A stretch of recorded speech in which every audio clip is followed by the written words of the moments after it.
after a new mother had just given birth at a hospital in Sao Paulo, Brazil. She took one look at her baby and left, never to be seen or heard from again.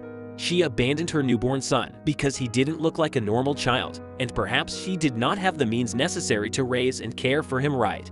When a nurse came in to check on the new mother and child, she found the room empty and the 2-day-old baby all alone.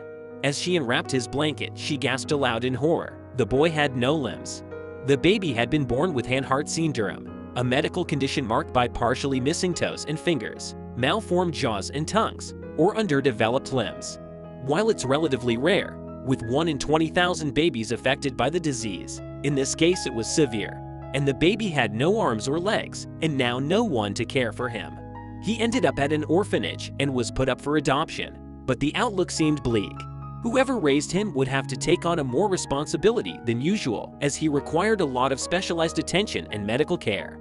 Thousands of miles away, Janelle Adams was shopping when she saw a picture of the little boy. She was immediately drawn to his photo, and his story touched her heart to the point that she knew she wanted to adopt him. Soon afterwards, her and her husband, Ron Adams, traveled to South America to bring the little baby home with them to Kaysville, Utah. They named him Gabe, and once an orphan, he now had 13 new brothers and sisters to call family. While life was tougher than usual for Gabe, he did his best to not let it get to him. He tried to live as normal as was possible and learned early on to use a wheelchair and be independent. His parents pushed him to overcome every obstacle in his way, and today he can text, write, shower, dress himself, and do everything he needs to. He's modified those everyday tasks that people take for granted so that he's able to take care of himself, but it hasn't been easy. High school is hard for just about everyone, but for Gabe, it was extremely tough. Other kids were cruel and bullied him constantly about his appearance. It made him an easy target to pick on. He would cry a lot and changed schools his freshman year, but after a year away he decided to return.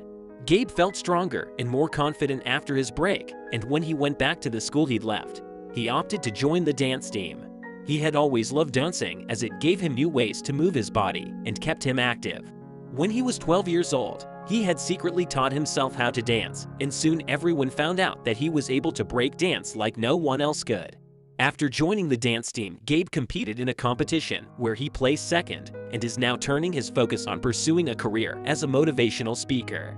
He wants to share his story and experiences with people around the world and help inspire others to live their best lives. He's living proof that nothing is impossible so long as you keep trying and never give up. While his life has been marked by hardship early on, Gabe is thankful that he was given a second chance when he was adopted by the Adams. However, they too are just as thankful to have him in their lives and instead credit him with rescuing them. By simply just being himself and pushing through challenges, he has left them inspired and bettered their lives in ways they never knew were possible.